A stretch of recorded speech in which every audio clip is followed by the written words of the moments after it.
Would you recommend different approaches depending on the mother tongue of someone? So if I speak Ukrainian or Polish, those languages are closer to Czech than, for instance, Mandarin or German or Spanish.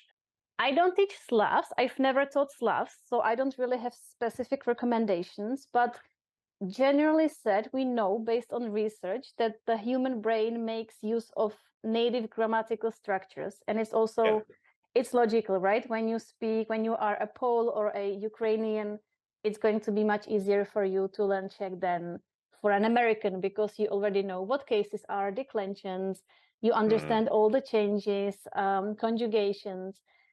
So what I try to do with my American students that have no idea, no clue what declensions are, is to connect it somehow with their native language, because I think that the human brain likes to connect new information to stuff that it already knows.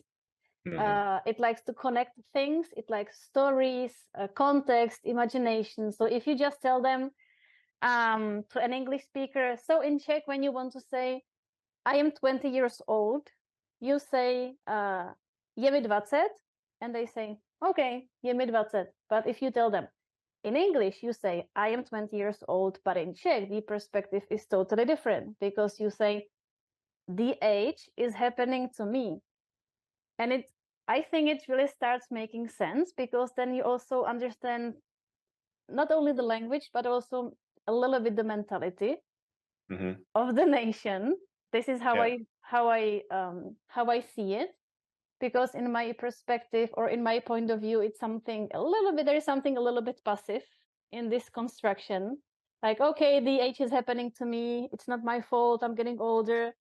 But in English, it's like, okay, it's me who's getting older. I have to fight it, and I have to deal with that. So I always try to connect like Czech grammatical structures to English and show them how it works in English, how it works in Czech, so that they understand the logic and the meaning behind it.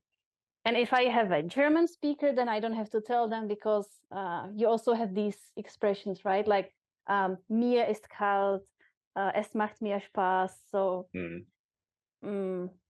yeah, it's different. It's definitely different to work with Slavs when you teach Czech, or with Americans, for example.